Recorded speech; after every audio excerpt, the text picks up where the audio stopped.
Hi, I'm Jeff Gomez, and you're listening to the Tomorrow with Rovio podcast.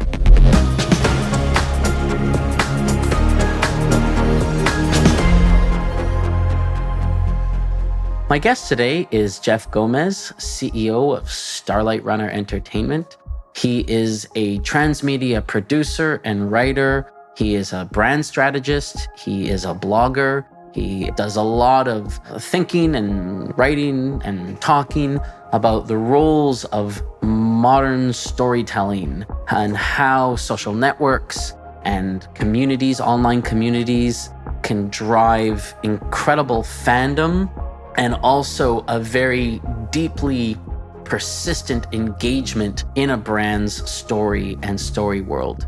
We touched upon things like the Wall Street bets and GameStop stock purchasing and the stonks movement. We talked about Arab Spring movement. We talked about Buffy the Vampire Slayer fandom, Harry Potter fandom, Lord of the Rings, Marvel, and how all of these things actually share a lot of commonalities. And when you break it down and you look at the workings of how all of these kind of communities sprung up and what they have in common, you'll find some really, really interesting threads that bind them all together. If you're interested in the world of storytelling in the 21st century and how modern story worlds evolve and grow and persist through their communities, how the role of storyteller versus audience is shifting and evolving as we become more and more integrated into technology and allow technology to become more and more integrated into our daily lives, I think you'll find this conversation with Jeff Gomez very interesting. I hope you enjoy. All right, let's jump in. First of all, Jeff, hi, welcome. Thanks for being on the show. Thanks for being here. Hey, tremendous to be here. Yeah, this is going to be a lot of fun. I've been looking forward to this conversation for weeks now. So why don't we start with the intros? Maybe tell us all a little bit about yourself, your career, and your major professional passions, I guess. What's your thing? What are you known for? What are you most excited about? What do you focus on? Sure. I'm Jeff Gomez. I'm the CEO of Starlight Runner Entertainment. We're a New York-based production company that specializes in the development of massive story worlds, shared universes, and narratives that are capable of traversing across multiple media platforms. I came to this as a child who was nerdy and into fantasy and science fiction. The bigger the universe, the better for me. I loved to get lost in story worlds when I was young because the real world was not often kind to me. But I wasn't just satisfied with the escape. I was lonely. I wanted to connect with people. So I took lessons from the stories that I enjoyed to climbing that ladder to connect with others and ultimately to maybe a little bit of success. Wow. That's really impactful that you found solace in story worlds and that solace then turned into ambition and ultimately career. My guess is that probably holds true for a lot of geeks and nerds who maybe growing up in the 70s and 80s, back when playing Dungeons and Dragons and being super deep into Tolkien and Star Trek, didn't exactly earn you whatever star position on the football team. That's for sure. I imagine more than a few of us probably had those lonely nights where, a good Tolkien book or, a sort of deep dive into a Star Trek series was probably how we spent our Fridays and Saturdays. Ben, there was no community back then. There was no way really to connect with very many others, maybe one or two in school or things like that. So there was a dissatisfaction for me, a palpable kind of loneliness. I didn't want to stay there. While others that I knew were happy to stay there, I felt that I needed to find my way out, but without letting go of the things that I loved, the stories that I enjoyed. Gosh, I really hear that. I remember trying to find friends to come over to my house on a Friday or Saturday night to play. What I used to like to do is I would collect those Marvel comic cards. Oh, yeah. And I would like to sit down, and this is not me as like an 8-year-old, like this is me as like a 14-year-old, and I'm supposed to be going out and, I don't know, whatever, wrecking cars or whatever I'm supposed to be doing. But instead, what I want to do is sit down and build our own story world games with these Marvel trading cards, where it's you pull a few different cards from the random deck and then basically have to invent a story as to how those three guys or women or whatever, how their powers could synergize to create some sort of, mega team. That was my idea of a great Friday night. That's great. That's great. When I was younger, it was toys, those proto action figures from Planet of the Apes and Yeah. the Mego Dracula and my plastic dinosaurs, which were much smaller than the action figures, and somehow figuring out what kind of metaverse these things could coexist within. How come the puny human is so much bigger than the mega dinosaur? Yeah, that's awesome. Okay, so I've been in the gaming industry now for, I guess, 20 something years. I got my start in around 2000, spent a bunch of time at Ubisoft and Warner Brothers and that kind of thing.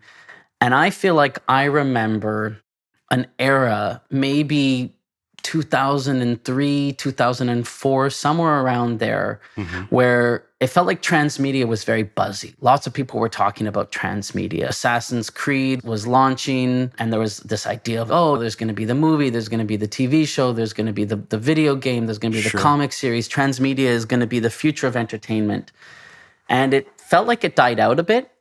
And then it feels to me like it's coming back now. Do you agree with this? Would you say is that perception aligned with yours? Ben, for the audience, let's touch on at least my perception of what transmedia exactly. is. Great place to start. Sure. Look, when I was young, I had this strange opportunity to move out of New York City and to Hawaii, which was 6,000 miles closer to Japan, which is something that I really appreciated because I loved Godzilla, the big kaiju narratives, and was introduced there to the notion of Japanese media mix. This is where the same intellectual property manifested itself in different ways across different media.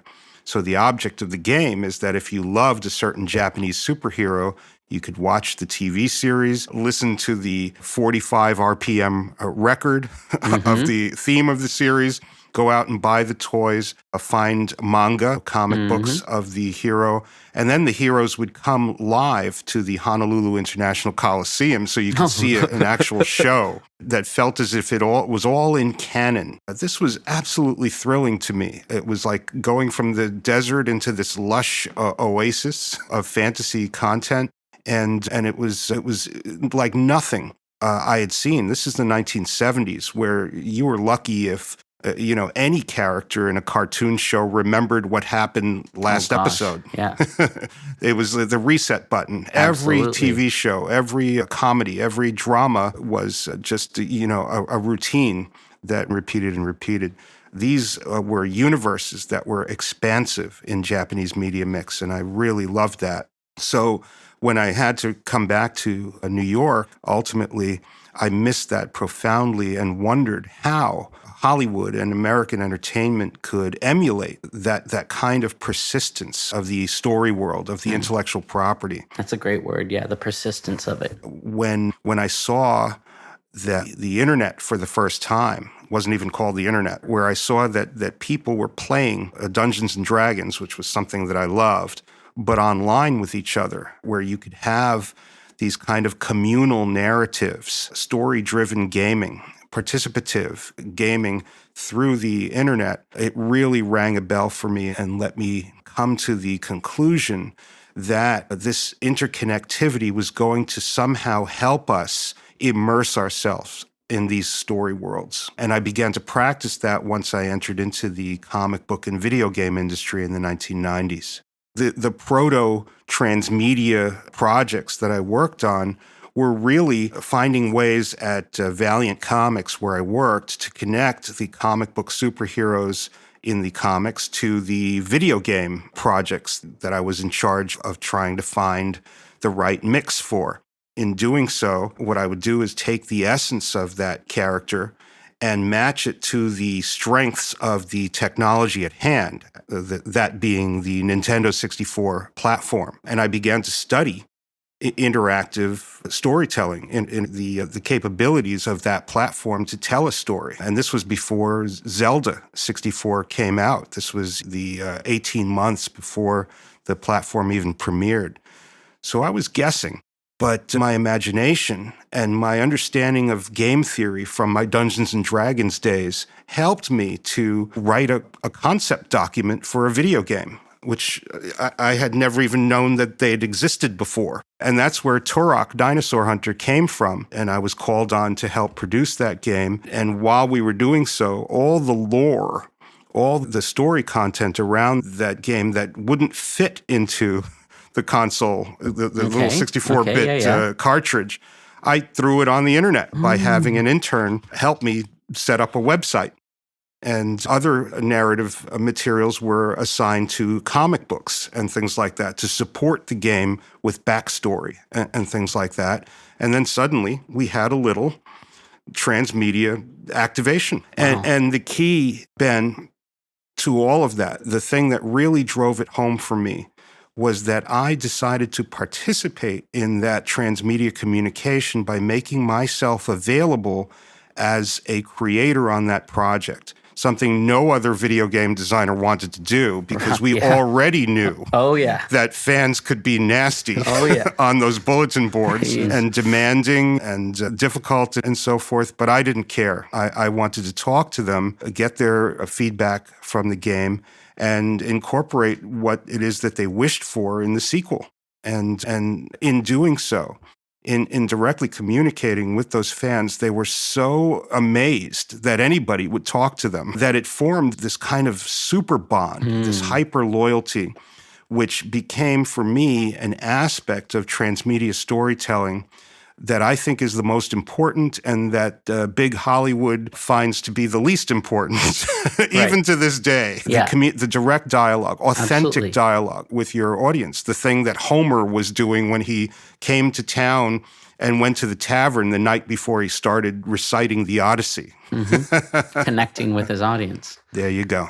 So this was the proto-transmedia implementation that I brought to Starlight Runner in 2000. And I was just using that word trans-media to try and explain to my potential clients what it is that we could do for them. It was Henry Jenkins who popularized the non-hyphenated version of the word, which I immediately bowed to. And there's the hard work, getting rid of the hyphen. Look, Ben, the fact of the matter is the word itself was a device to formalize what it is that I did, because nobody understood what the hell I was talking about. Yeah, that's fair. And to try and organize a way to communicate to my clients the value of a certain technique, a certain process that had no name. So there was a lot of promotion that I was doing behind it.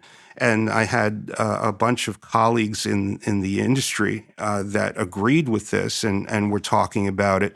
So like anything, it turned into a kind of buzzword, but buzzwords come and go, and I knew that, and I had been practicing it, as had many of my colleagues, and certainly the Japanese and people elsewhere in the world, steadily for years and years. So it was the term that came and went in terms of popularity, but the practice actually persisted, evolved, and became what it is today. Very interesting. I hadn't actually made the connection about the Japanese mixed media realm versus the Western sort of reset, complete lack of persistency. And it's really interesting that a trip to Hawaii for you was the bridge that, gave you that access. And this concept of the persistency leads to a term that I hear you using a lot. You've used it already on this podcast a bunch of times, story world.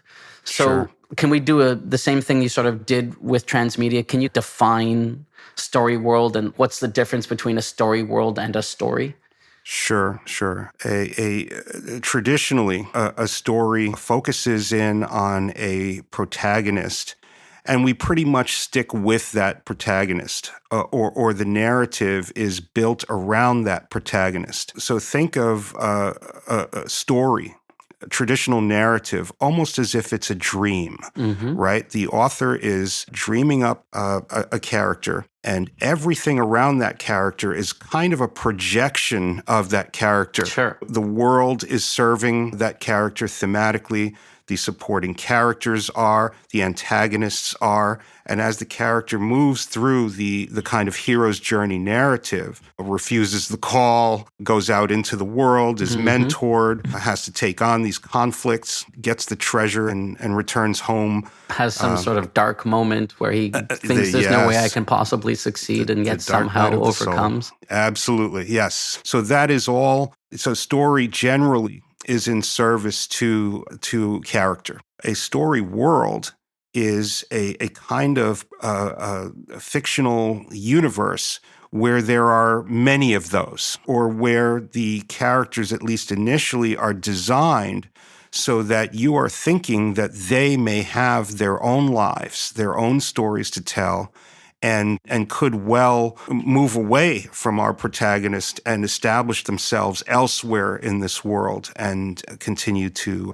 persist. And then, as the story world progresses, each of these characters form their own narrative centers. They become the points of and facets on a greater kind of gem-like universe and it's not like they have nothing in common with the original protagonist, because a good story world still has something to say, still has a powerful set of messages to convey, but they can do so in a story world in an array of very different ways. And so what is established is a systemic narrative or a super narrative that has a past, a present, a future, and can continue to expand. So examples of story worlds, as opposed to traditional stories that I enjoyed, were, for example, the Marvel Universe, where there was an array of characters,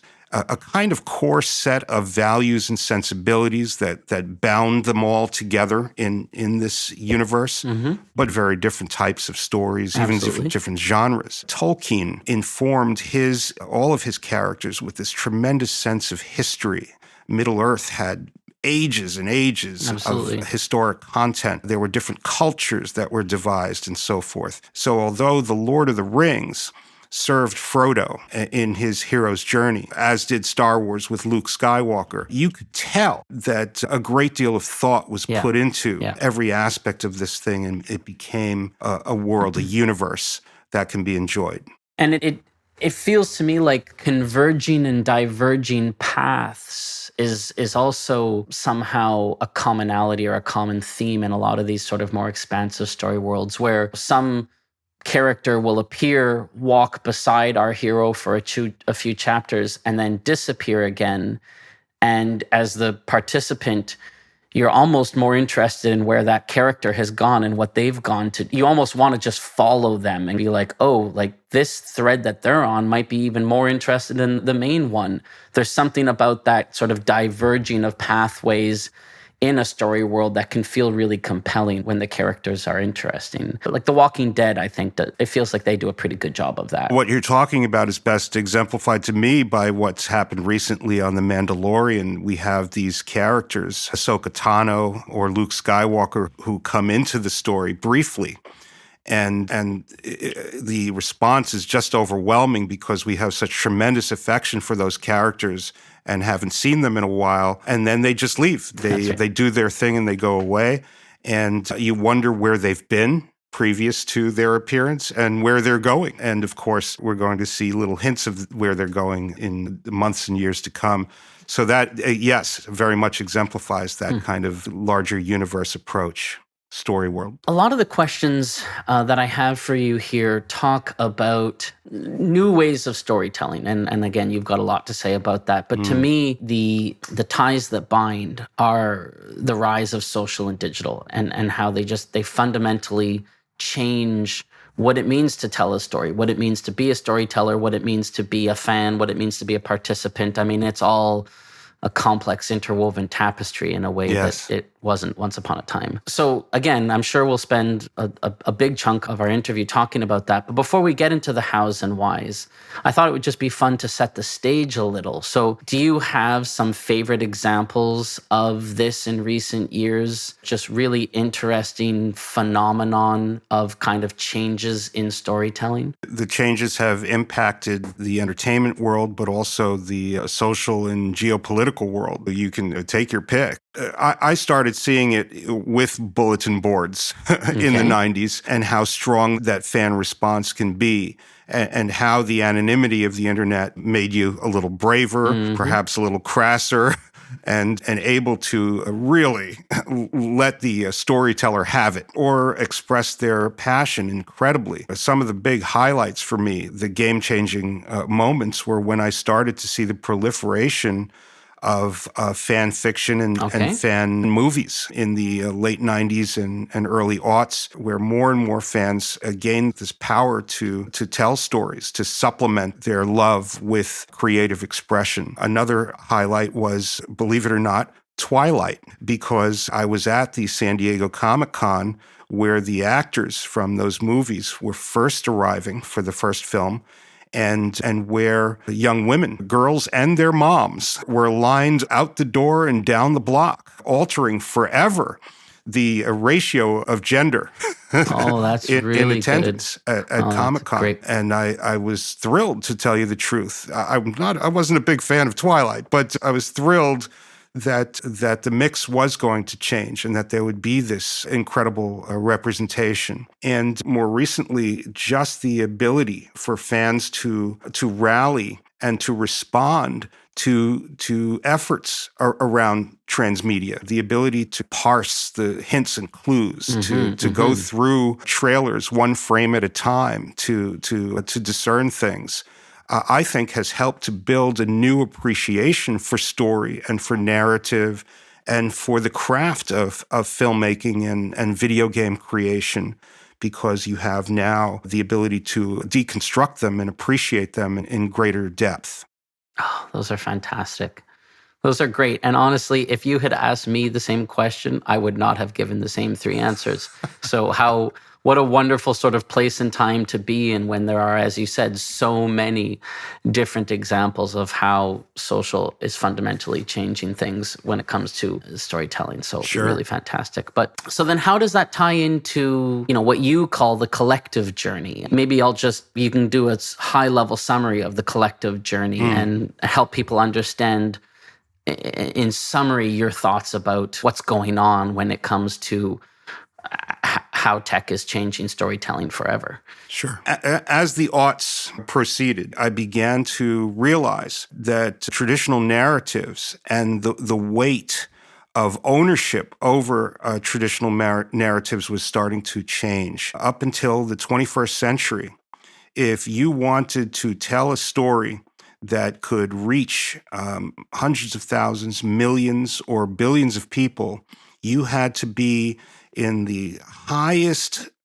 decimal point of percentage, Absolutely. fraction of a percentage. You had to be in control of the media. And what I was starting to realize, of course, and maybe I wasn't that evolved before the 21st century, was that people who were in control of the media were really in control of our perception of reality. The stories that surround us are the stories we believe.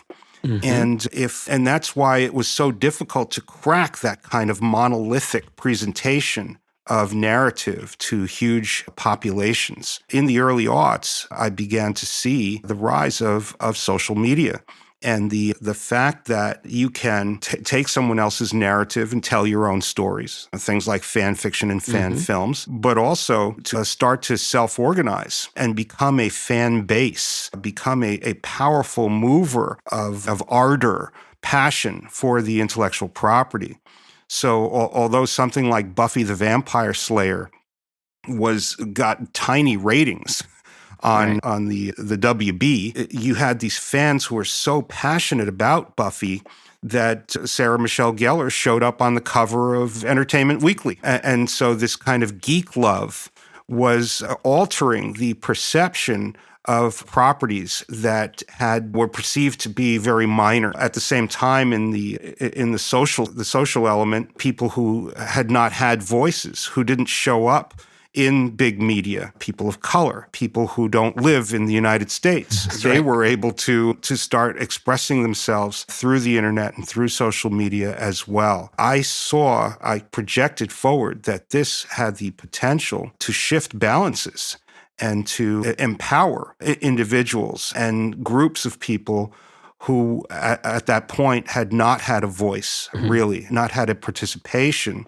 in these greater narratives. This was not what was really interesting, and what gets to ultimately the answer to your question, was these tended not to be driven by individual heroes. I did not see the Martin Luther King of spontaneous, self-organized social systems. There were few leaders of the fan clubs, as there used to be leaders of fan clubs. There was just the Bronze, which was a community of Buffy the Vampire Slayer fans. And I began to see collective narratives moving back and forth across the internet and gaining power. And they were not observing the standard Joseph Campbell structure of the hero's journey. That's right. They were nonlinear. They didn't focus on gender. They didn't need some old man with a beard to instruct them. Sorry, Gandalf. and they didn't even necessarily need to resort to conflict, overt conflict and violence, which the hero's journey is pretty physical and psychological. Violence was a standard in the hero's journey, and these did not do that. What is that? And how is it distinct from the hero's journey? I began to think about that in the late aughts, particularly when I started to notice that there could be problems. If you learned how to manipulate this spontaneous, self-organized social systems, you are going to be able to assert enormous power. Wow, so that really ties into my next question. So some of these self-organizing networks, these collective journeys, are absolutely life and perception bending, right? They become all encompassing and just embrace their community so deeply and completely that they absolutely change people's lives, sometimes for the better, sometimes for the worse. And they're not always the most open and welcoming of others. So the one that jumps out to me the most recently is the whole Wall Street bets kind of GameStop thing. And I clicked that link and I was like, oh, what's this all about? And I went in and I was just like, what are these guys talking about? And I know a little bit about GameStop and I know a little bit about stocks, but I don't know what language these guys are speaking. And I didn't post in that subreddit. And if I did, I'm pretty sure I probably would have gotten flamed right off the board. Is there something about us versus them when it comes to the collective journey? Does the us versus them somehow reinforce the narrative? In a collective journey narrative, of course, there can be this perception of us versus them, protagonists and antagonists, and that's human nature, unfortunately. But a collective journey storyteller, or somebody who is observing collective journey narratives in action, needs to step back far enough to realize that antagonism, the overt conflict, will endanger the entire system, as it often does, and can lead to catastrophic results, either catastrophic personally or global conflict. What's interesting about that kind of Wall Street GameStop thing is that you had a group of people who saw that there were inequities, unfairnesses about the way that the system worked, and decided to hinge their response to it on something that they were affectionate about and nostalgic about. GameStop, let's face it, its time is done. They ignored the signs. And yet it was the place of our dreams. We would go there and be able to purchase these video games that we loved. So for a time when we were younger, it was awesome to go to GameStop. So to illustrate their dissatisfaction with the way that the system was operating, they protested by pumping a GameStop, which really annoyed the system, the powers that be in the Absolutely. system. And that's the powers that be are not necessarily the system itself. The system itself is flawed. That's why there are these inequities. So as a collective journey narrative, you got this moment of rebellion, this moment of exposing the flaws in this system. The problem with that narrative is that it peters out and we're not sure where it's going to go next. So if it's a simple act of rebellion and they're going to go do something else tomorrow, then it's not much of a story in the long run. But if others more closely examine what happens and we see more and more of these kinds of blows, then either the people who are defending the flawed system are going to change laws and assert themselves and lock in the flaws, or something's going to change. And that's cool, that there's even the chance that something can change. Does it ever blow your mind to stop and think that the same underpinnings and social effects of writing fan fiction for Buffy are basically possibly going to fundamentally change the economics of how the stock market is managed, and like trillions of dollars are basically impacted by the same kinds of communications and communities as basically just get together and talk about whether or not Harry Potter should be gay? Like it's so weird that the same system's powered to fundamentally differing, kind of orders of magnitude differing things in terms of societal impact. Ben, it was weird some years ago when the dots started to be set down in between Buffy and Star Trek fandom before it, and the Arab Spring after it. So spontaneous, self-organized systems that are leveraging social media to cry for freedom across several countries at once, to spontaneously put an absolute ending on the civil war in Colombia, to stand up to authoritarian oppression in Myanmar, to the point where they have to turn off the internet in order to regain some semblance of control. And of course, that's not going to last because you have to turn back on the internet. So there have been a lot of complaints, and certainly there are tremendous abuses. But I would gamble in the long run that this is a good thing, because these voices are allowed to speak who were quiet. And that's what they have in common with the nerds of the 1990s. Right. We were tucked away in the corner of the schoolyard and getting hit with dodgeballs. That's right. Now we control the Marvel Cinematic Universe. Yes. And the billions of dollars associated with it. Okay, so you've talked so many times about fans and fandom. Let's define them, because I want to dig a little bit deeper into sort of what that all means. So how do you describe a fan, and how do you describe fandom? By definition, a fan is an audience member for whom the narrative that they're enjoying deeply resonates. Okay, so somebody likes something, but just liking it doesn't quite make you a fan, because a lot of people like a lot of things. So the casual use of, well, I'm a fan of it is not quite the definition that we use in our business. A fan is an audience member who loves something to the point where they do something about it. Oh, okay. Okay? They are expressing their ardor. That could be posting about how much you liked WandaVision on Facebook the next morning.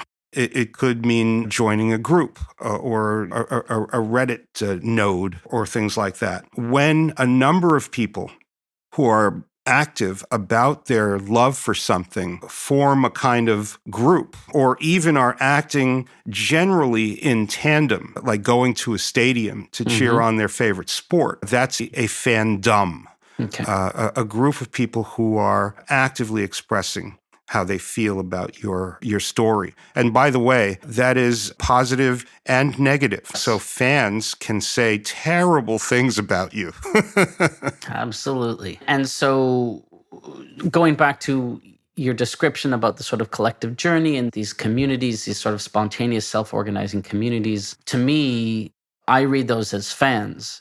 Do you agree? Like, are the participants of a collective journey effectively a fan of the theme of that collective journey, whether that be Buffy the Vampire Slayer or GameStop stocks? Or Black Lives Matter. It's the commonality is emotion, is feeling very strongly enough to be motivated to participate. One doesn't say that one is a fan of Black Lives Matter or even of GameStop, but they feel so strongly that they are going to act in tandem with others, and that can be very powerful. But also, so you're right, you don't say you are a fan of Black Lives Matter, but if you support the movement but don't do anything about it, right? You're not willing to change anything. You're not willing to take any action. You Mhm. just passively support it or believe in it. Then I would argue that it's questionable how much of an impact you're actually having. It's the act of doing something, of protesting, of posting in support, of making a change in your life, of something that I think gives that sort of parallel to the example you gave, the definition you gave earlier of being a fan. It's not enough to 100%. like something. You have to actually do something about it. That's true, which distinguishes fan from audience. Yeah. An audience can watch something on Netflix and be counted passively Yeah. as a stream. But if they do nothing else, then that's all they are. Yeah. I saw just a quick sort of sideline, but it's connected. I saw this brilliant BBC short a few months ago. You can just search for it. I'm sure you'd find it. Someone doing a short explanation on the difference between being non-racist and anti-racist. And really, in many ways, it was basically the difference between being an audience and a fan. Do you passively accept that racism is bad? Fine.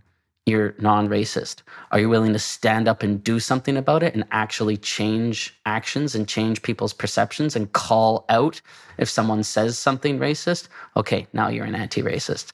So this dividing line of passive versus active seems to be a commonality here that I'm seeing in a lot of different places. But as you said, it can be negative. When I was working at Ubisoft back in the days, we used to do developer videos, and sometimes they'd put a camera in my face and they'd say, Ben, talk about whatever, Prince of Persia. And I'd do my thing. And then I'd be like, oh, I wonder what people said. And I'd go onto the website and it would be, who is this loser? Who let this kid in? Shut this kid up. He doesn't know anything. Oh my God, he's ruining Prince of Persia. Bring back Jordan Mechner, blah, blah, blah, blah, blah.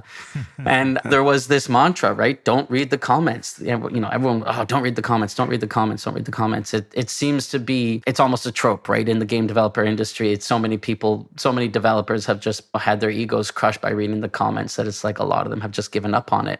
And yet I think you'd argue against that. And so can you talk a little bit about that? You mentioned briefly above how important you thought it was to engage with fans, even if it was negative. Why do you think it's so important that creators engage deeply with their fans?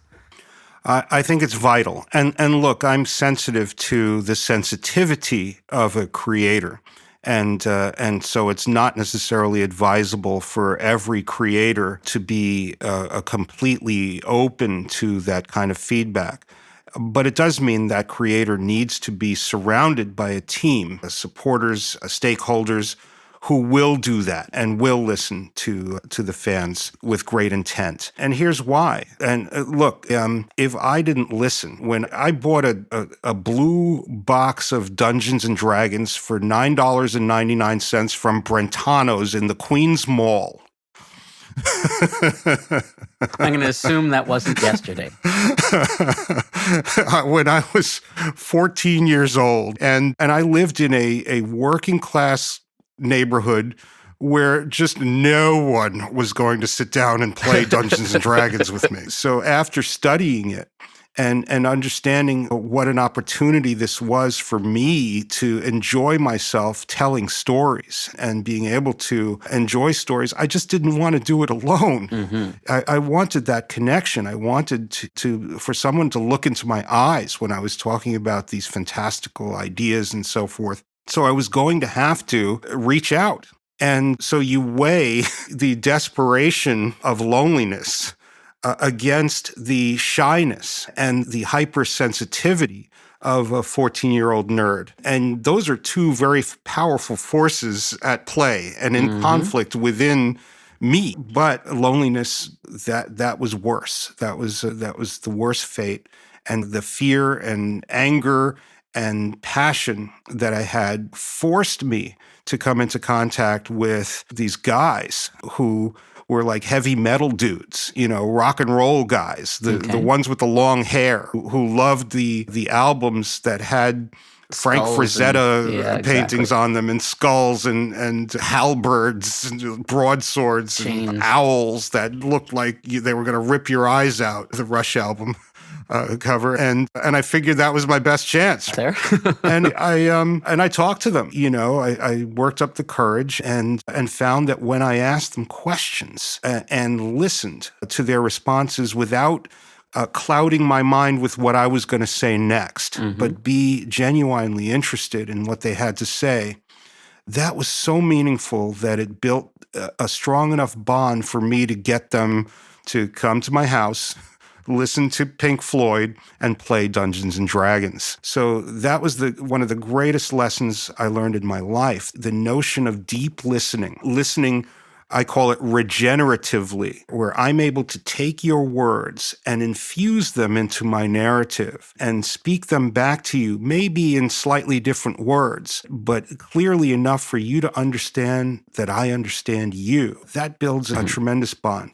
I used that when I was developing the Torah Dinosaur Hunter series and then Magic the Gathering. And then I used it when I walked through the doors of Mattel to land the Hot Wheels account that launched Starlight Runner as a transmedia production company. I'm not going to assert my narrative on your toy cars.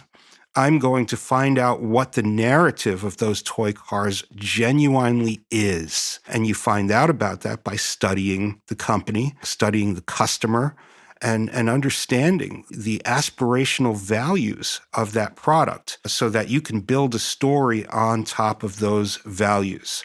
That's why, to this day, grown adults encounter me on Twitter, call me through Zoom, and weep. They cry because I represent something powerful in their childhood because they love that Hot Wheels cartoon so much. So do you see what I'm saying about the power of listening? I do. But so you have to be brave. That was what I was trying to say. And the the braveness I love, and talking to fans, or talking to stakeholders, regenerative listening, using their words, their brand, their attachment to the brand or the property, the IP, back at them. I totally buy that, right?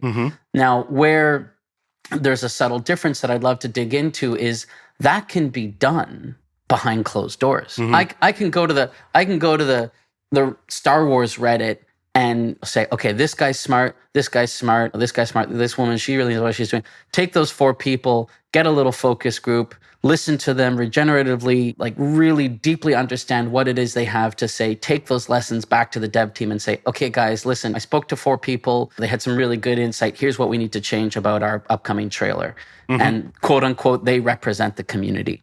That's very different than going to the Reddit thread and saying, I hear you hate the trailer. I hear you hate the trailer. I hear you think I should die. I hear you think I should die. I hear you threaten my wife. And yet I'm going to somehow validate your feelings in a public forum. Those are 2 very different things. And where does that because to validate fandom publicly and to listen to them regeneratively publicly, it doesn't just validate them as an individual, it validates them in the eye of the community as well. So in some ways, there's almost like this extra value to that. And I'm wondering how that fits into your thought process. It's a very well stated point. And there's always this chance of conflict. Well, it's always going to happen. From my personal perspective, I didn't run out of the house with my box of Dungeons and Dragons and suddenly become the Pied Piper, leading all those guys back into my house to play. I heard the words, and excuse me, I heard the words, fuck off. At least once. A lot. Not once. But the thing is that I was raised in the projects. A nerd who's raised in the projects is going to hear fuck off all the time. It's Tuesday. Because it's Tuesday. And much worse derivations, by the way, because it does get pretty personal. So the thing that I had to learn very early on was that words are words, and that if you're cautious, you don't want to get into some physical altercation, that fuck off tends to mean, what, you got to do something more to earn my trust. Yeah. You have to represent something aspirational. And that, for me, starts with a kind of listening to make sure I'm speaking in the language that they understand, at least initially. I could introduce the Dungeons and Dragons terms later, and then in validating their aspirational feelings and in finding the values that we had in common. Disney is engaged in a battle with Star Wars fans, a pocket of Star Wars fans, because they don't like the super left-wing woke element in some of the recent content and in the way that the company has behaved toward those actors and things like that. And the result of that is an ongoing conflict. The company is condemning those people and engaged in a kind of battle with them. And it's so fascinating to me because here's a fandom, even that pocket core fandom, loved a series of movies that conveyed aspirational values. They all wanted to be Jedi. They loved Princess Leia. So what happened? Where's this disconnect, and what can be done about it? You don't necessarily leap into the middle of Reddit and start arguing with these people. You figure out where the disconnect happened, and do a fearless moral inventory. Who am I? What happened to make my franchise feel unsafe to a large segment of the population? And is there anything that can be done about that? That's what regenerative listening really does, and really is about, taking some kind of action and having that action be reflected in the narrative. Interesting. I think in gaming, we have this role we call the community manager. And a community manager can be, as light as someone who posts videos from developer blogs to the fans. It can be as light as that. And it can be as deeply integrated as you're saying, someone who is daily interacting with these fans and helping nurture them, shape them, hear them, make sure that the conflict doesn't spin out of control, and make sure that everyone feels deeply connected to this narrative, to this story world that they're so passionate about. I think community management is probably increasingly becoming super hypercritical, and probably a real dividing line between the haves and the have-nots. Great community management and how it can nurture the collective journey is probably absolutely critical for the next generation of story worlds and fandom to thrive. But Ben, that can only be truly effective if you are truly and fundamentally aware of the underlying narrative behind the story world, the foundational messages, the archetypes, the aspirational drivers of that story world. Because you can bend and acknowledge flaws in the system that you're representing, but there are certain things that where you're going to die on that hill, and these are the underlying messages, the deep philosophy of the world that you represent. That's immutable, because that is the core creative vision. Yeah, you can't just copy paste. You can't just drop someone in there and say, be the world's best community manager and manage the fandom, please, thanks, bye. That's it, exactly. Yeah, no, I agree. All right, sounds like a side business, and community management training is probably on the horizon somewhere. Okay, we talked a lot about collective journey. We talked a lot about fandom. Those were my one and two. Let's jump into point 3, Metaverse and Multiverse. So obviously, Metaverse gets a ton of buzz these days. Everyone's talking about the Metaverse. There's also a ton of talk about the Multiverse, and some people probably use the terms interchangeably. I don't see it that way. Can you define them as you understand them? And let's see if we're saying the same things when we talk about meta versus multi. Sure. And this is probably as nerdy as anything we're going to be talking about. I think I'll just change the name of the podcast to The Nerd Show. Multiverses, as we see them, are multiple realities or parallel worlds within a fictional universe. Okay. Okay. In Star Trek, there's the mirror universe Mm-hmm. or the Kelvin universe, Mm-hmm. right? Those universes exist within the continuum of the Star Trek story world. Okay. I work on Ultraman. Mm-hmm. That's my most recent super project. And Ultraman tended to reboot itself in a different universe every few series. How very Transformers. Yes, yeah, very much like Transformers, right? And yet, at certain key points in the super arc of the Ultraman narrative, it is acknowledged that all those worlds exist and persist, even though we're not in those worlds, so that Ultraman characters, Ultraman superheroes, can visit each other. Mm-hmm. And in times of titanic crisis, can unite to save the multiverse. Yep. As happened recently in Ultra Galaxy Fight, the Absolute Conspiracy. All right, good to know. All right, so those are multiverses. Metaverses are super realities that link otherwise unrelated fictional universes. Got it. Okay. One of my favorite metaverse narratives was Who Framed Roger Rabbit. There was such cheer and joy in the mixing and matching of those Warner Brothers and Disney cartoon characters. And there was a really strong central narrative that united them. So it was just a great story. But metaverses in Mario Kart, where Nintendo is pulling characters from all its different video Super game Smash franchises. Fortnite is where we're getting into the popularization of metaverses, because it implies that there is a kind of neutral zone where virtually anything from pop culture can stumble its way in, throw a concert, make millions of dollars, and then leave. Yeah, and Chun-Li and Wolverine and Ryu and Flash can all just hang out and listen to Travis Scott, and that's just okay. That is that is it. And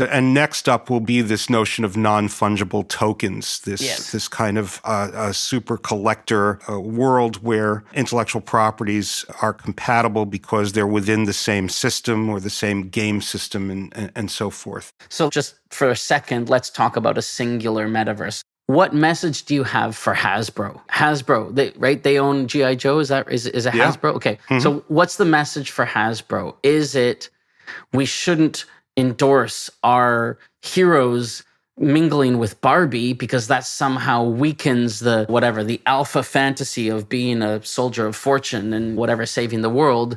Or is it, yeah, whatever, man, Barbie and whatever, Snake Eyes, yeah, they can totally go on a date. That absolutely should be kind of part of our world. As the owner of the IP, what does the metaverse do? As the owner of a toy company, if I go to a park and look in the sandbox and I see everybody else's toys in that sandbox but not mine, I'm going to be disquieted. So it is inevitable, let's face it. So what you want to try and do, of course, is to assert quality control and control over the narrative.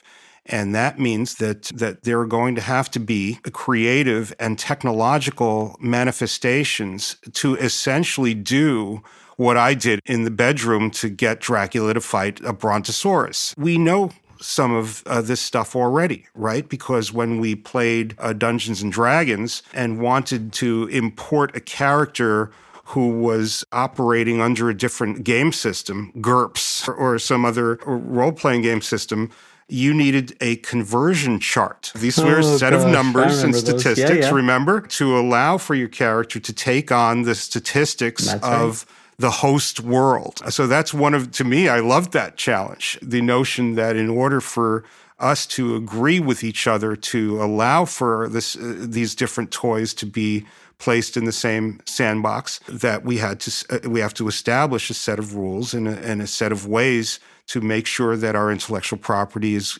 maintains its integrity and is technically compatible, but also equitable to everyone else's. Man, if anyone from DC and Marvel is listening, I could really use some of those cheat sheets, because my 6-year-old son's absolute favorite thing to do is to go for a walk and talk about who would win in a fight. Is it Batman or Iron Man? That's the latest one, right? Is it Batman or Iron Man? And I'm like, they come from different worlds, have different powers. And he's like, I want to know who would win in a fight. He needs the cheat sheet.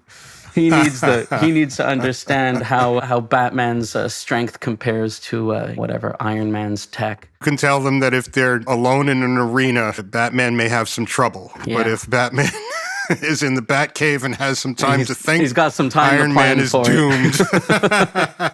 We talked about this idea of taking stuff out of a metaverse and maybe porting it over to another one. I want to just talk about the kind of plurality problem in general, whether it be inside of a meta or even across metaverses, right? You know, if I jump into Fortnite, I'm not the Wolverine. I'm not Logan.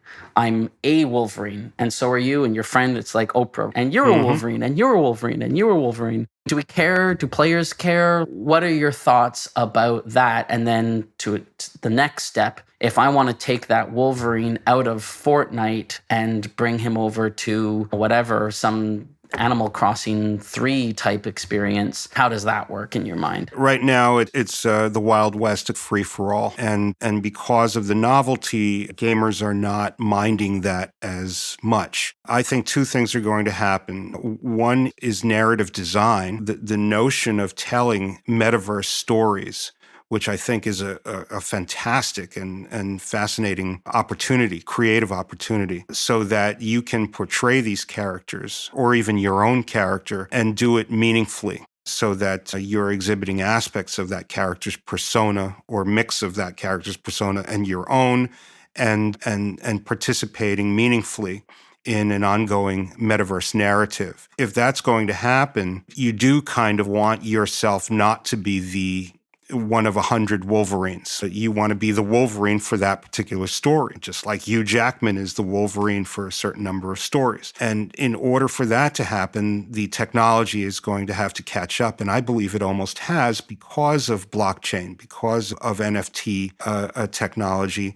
There can be something unique about your particular Wolverine. There can be ways to power up, to level up, to gain equipment, and have that Wolverine be distinct from the others. There can be ways to make you the only Wolverine in this particular meta-narrative. And that sense of uniqueness, I think, is one of the biggest breakthroughs in entertainment technology of the century. It really is going to make a difference. We lost uniqueness with the advent of the ability for digital ubiquity. Ubiquity, exactly. We lost that. So the value in collecting something, the value in pursuing something specific that you can have that nobody else can have, and that maybe you can sell because it is gaining in value, is being reintroduced. Again, thanks to video games, because, of course, video games were the first time ever that a value was placed on a digital item, asset, probably a weapon. Yeah, probably. A skin in a Counter-Strike gun, probably. There you go. So that's a big breakthrough. Yeah, NFTs are obviously absolutely popping. I'm going to do a whole episode on crypto blockchain stuff in a couple of weeks. I won't say with who just yet, because I'm not sure which episode is going to come out first, and I don't want to confuse people, but I am going to do a full episode on that. And I suspect that NFTs will take up a big chunk of our conversation. But just for everyone's sake, I'm gonna do just a couple of definitions here to make sure everyone understands why what you just said is so impactful. So when we say NFTs, we mean non-fungible tokens. A non-fungible token it's a component of blockchain. Effectively, if you mint an NFT, what you are doing is you are owning one particular chain on the blockchain, one particular address on the blockchain that you are digitally signing and claiming complete ownership over, that can then be permanently connected to a digital asset. Jack Dorsey's tweet, I think it's at 2.5 million, his first tweet ever, which he minted an NFT for it and sold it on an open marketplace, or auctioned it off on an open marketplace, and it's now trading for more than 2 million. So what you're saying is, in some not too distant future, I make my Wolverine character and I mint an NFT on the blockchain to say, this is my version of Wolverine. His third claw on the left hand is pink. And this is why my Wolverine is different from your Wolverine, where they're all black or whatever it is. And if you, as a player, want to jump into a different game, hypothetically, you could point to that blockchain version of Wolverine and, assuming there's interoperability, say, I want to play this version of Wolverine, not that version of Wolverine, because this version of Wolverine represents me. He's got my sort of whatever mapping to him. And if you reach some sort of high level and some incredibly powerful, whatever, adamantium plus upgrade or something, you can sell that Wolverine to another player. I guess the proceeds of that probably divvied up somewhat between you, the player who had this character, and I guess the IP owner and possibly some other stakeholders, intermediaries as well. That's correct. Okay. Yeah. Absolutely. And it's super, super important. People don't realize, some of my peers are like, it's nonsense to place this kind of value on a tweet. And the thing is, it's nonsense to place value on a piece of paper that's in your pocket that has it's all just a story we tell ourselves. $1. It's a story we tell ourselves. So if this generation makes a common agreement that those things have that kind of value, then that's it. We're off and running. And I don't believe these are going away. This is becoming more and more powerful because there's a human aspirational desire to be affiliated with something unique. We don't want to be the 500th Wolverine. We want to be that dude with the pink spike. One pink claw. The one pink claw. All right, I got to go buy some Ethereum. Jeff, this is amazing. This is so what I wanted to cover. It's been wide-ranging, and what I find fascinating about your worldview is how, again, the nerds in the basement are taking over the world, not just because of our interests or our technology or whatnot, but because we became intimately familiar with these, what have ended up becoming foundational technologies that shape geopolitics and finance and entire markets. And to me, the fact that fan fiction can help the kids of today prepare to be the absolute movers and shakers driving forward positive change in tomorrow is just a wonderfully compelling idea that I frankly learned from you and reading your blog last year. And so I want to thank you for taking the time to share that thought and insight with me on this podcast. I've really enjoyed it. Thank you, Ben. Let me make a point on that because I think that's so important what you just said. It was a trick of the light, a series of unrelated but coalescing circumstances that caused me to be jarred out of the complacency of the fantastical realities that I enjoyed so much. I believe that what you're talking about needs to be taught. I think that a lot of people are not aware of what it is that we're talking about. So, it behooves us as storytellers and as teachers effectively to spread the word that all of this is possible and that we can be empowered to continue reconciling with ourselves and the rest of the world so that there's less conflict, so there's less pain, so that we can be more creative and productive. And that's what I think your podcast has been doing. It's been wonderful, and I very much appreciate the work that you've been doing. Oh, well, thank you. What a wonderful closing message. We will do lots of them, and we'll bring you back for sure. And I can't wait to continue the conversation with you. But for now, we should probably say our goodbyes. So again, Jeff, it's been an absolute pleasure. Fantastic, Ben, and all of you listeners. Ben, I hope there's a way to jump onto my social media through the podcast post. Absolutely. We'll in the title card, you'll see we link to all of that sort of stuff. But yeah, people, I welcome you all. If you want to learn more about Jeff, Starlight Runner, the collective journey, we will put links to all of that in the blog post about this. Good deal. All Thanks so much, Ben. Thanks so much. Talk to you soon, Jeff. You got it. Bye. And And that's a wrap. Thank you so much, Jeff, for joining. Thank you, listeners, for allowing Jeff and I to go deep, deep, deep into nerd territory. It was really a lot of fun, not just to learn and get to pick Jeff's brains on all of these really interesting subjects, but really just kind of have a bit of a kindred spirit who I could geek out with on comic books and video games and story worlds and all that stuff that I enjoy so much. I hope you enjoyed this episode. Please, stay tuned. We've got a lot of other really exciting stuff coming up, some really exciting guests. As always, like, subscribe, whatever. Recommend to your friends. If you enjoy this podcast, the word of mouth, sharing it with others is really the best way to show support. Because we're doing this for the intention of kind of driving forward these conversations about the major trends that sort of move entertainment and move this industry in some really interesting new directions. And we plan to do it for a long time still. So hopefully you will stick with us. As always, thank you so much and have a good evening.